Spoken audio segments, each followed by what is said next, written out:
Teresa said, I'm going to talk about patient advocacy groups engaging in the process of advancing a newborn screening disorder, all the way from the beginning to the end, hopefully here.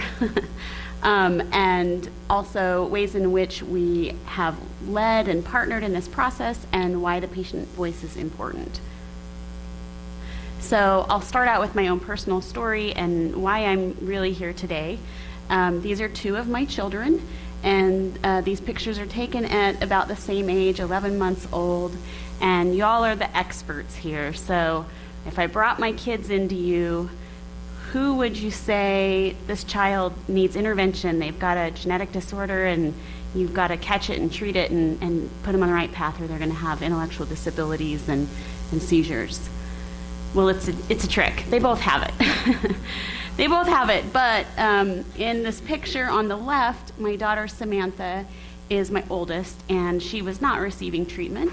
She seemed very typical to her parents, and she was our first daughter, but we didn't see any signs or symptoms really, and what was going on in the background was she had an elevated neurotoxin, GAA or guac or guanidinoacetate acetate, and she had very low creatine. And on the right is my son Louis, and he had a wonderful gift from his big sister because we knew that we had a 1 in 4 chance that he would have GAMP deficiency, and he was diagnosed right after birth, and he's 10 now and he's doing great. And his sister Sam is 18, almost 19. She is intellectually disabled. She has recurrent seizures and is awesome, and we love her, but her life is filled with struggles, and she will continue to be affected by her late diagnosis. So you can imagine, as many of you are probably parents, looking at your children and going, you have the same disorder, and look how different your life is. I can't do anything for my daughter, but man, this shouldn't happen anymore.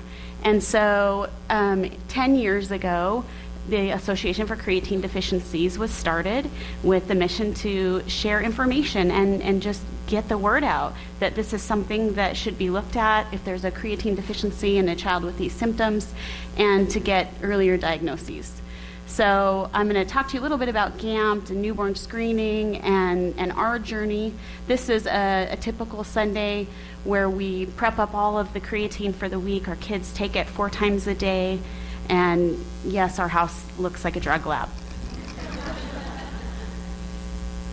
So I'll just quickly talk about creatine deficiencies. You all are probably experts and know a lot of this, but the top image is you and I, healthy, typical folks who have an AGAT enzyme that breaks down arginine and creates guanidinoacetate or GAA.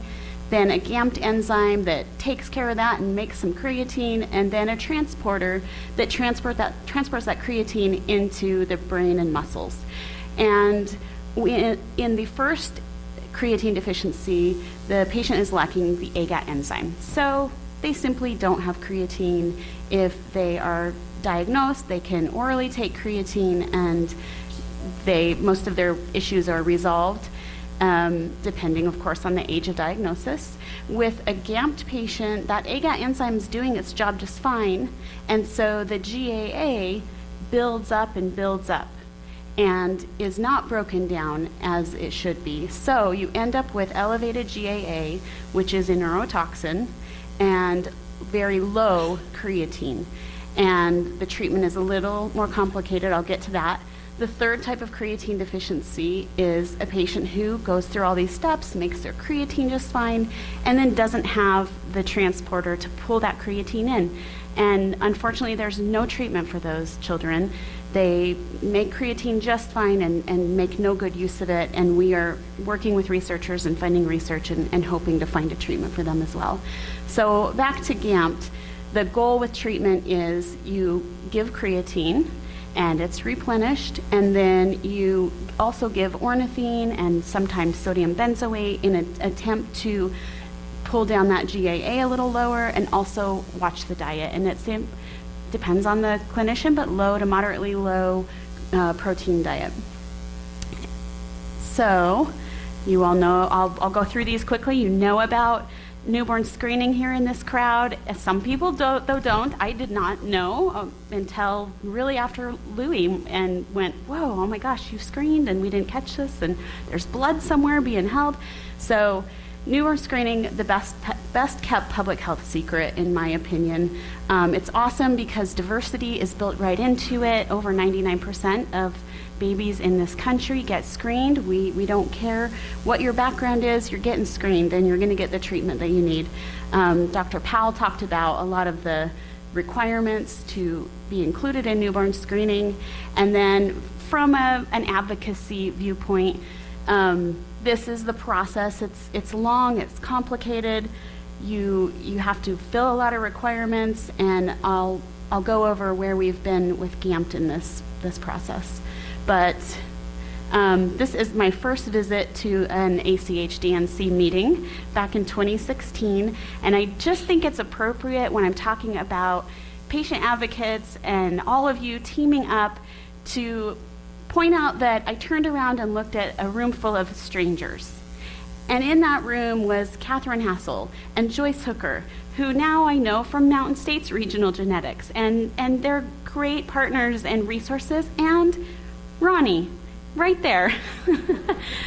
So, wherever you are and you're meeting parents, it can be a little intimidating because there's some uncomfortable conversations with parents who are dealing with diagnoses and disappointments and all of that.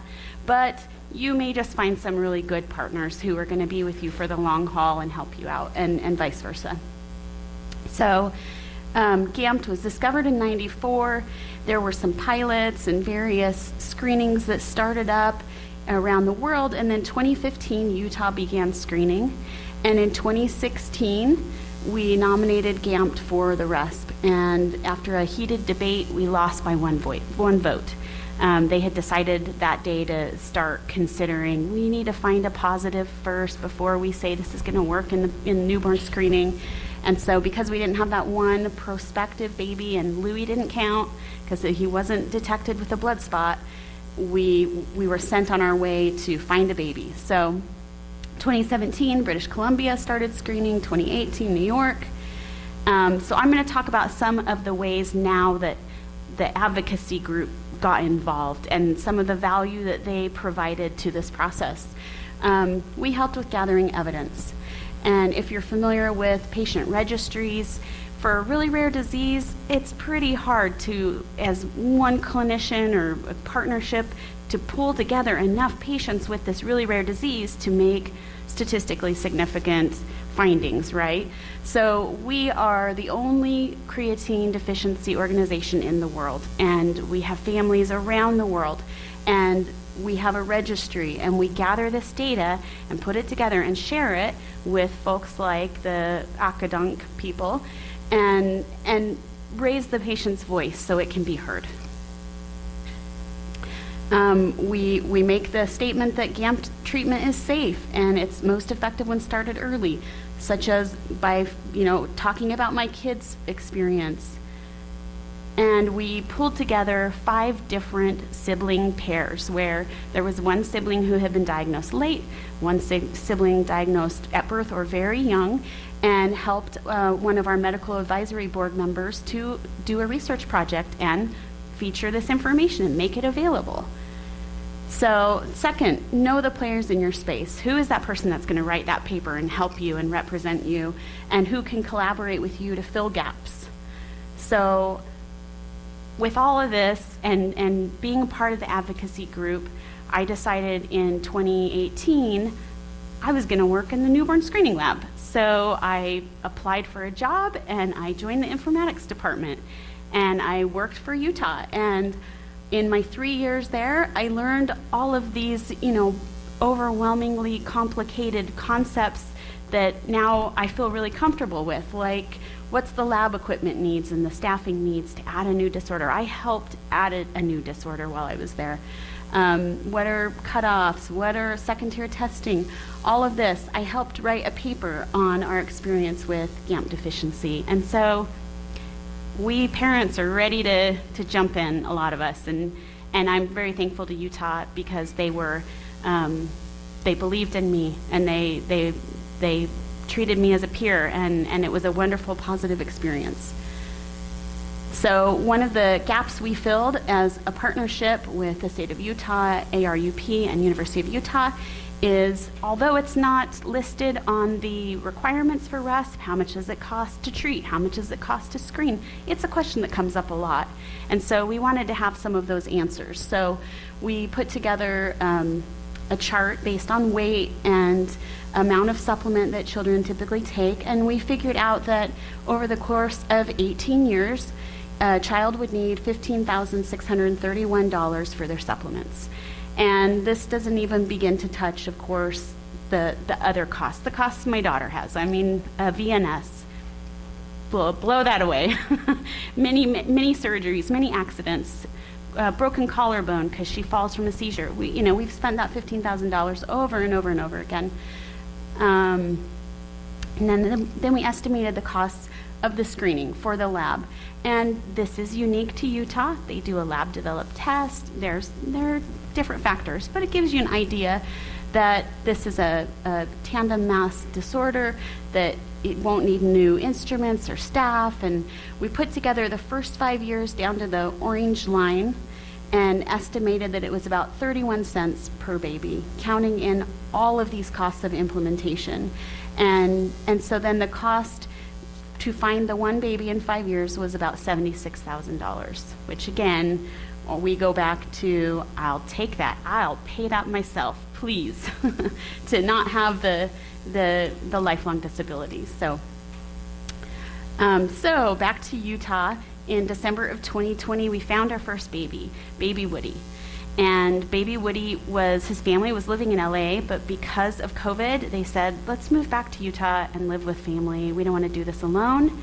Pure luck that he is a healthy, cute little kid, year and a half now, and doing just fine. And then shortly after, New York identified a baby. And then just recently, Victoria, Australia actually finally found a baby after screening for many years. So we've got our baby. Now let's go nominate this. Like I said, we found our first, we found our second, third, and we renominated May 2021. And this time with good news in August, we were advanced to the Evidence Review Committee. And this is another point where I felt like we had a lot of support and interaction, and we were able to help out.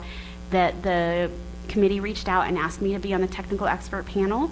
And it was very nice because as they had questions that only a patient caregiver could answer, I was there to answer. Or if I couldn't, I could go find the information and bring it back to them. And I was engaged and able to make sure that they had the right information about the disorder. And it was, again, another very positive, awesome experience. And then May 12th, 2022, GAMT was approved, finally. So now we're off to the Secretary of Health and Human Services for a signature, and I've been told that he or she, whoever's been in office, has never declined a disorder. So hopefully we're set. And I think I'm running low on time, so I will skip to the end and just say thank you so much for letting me come and speak to you. And if you have questions, or if you're in a state lab and you are thinking about GAMT, or you just want to have a presentation at your newborn screening advisory committee, I'd love to talk to your committee for 15 minutes and tell them about screening and hook them up with the right people in labs that have the experience. And thank you.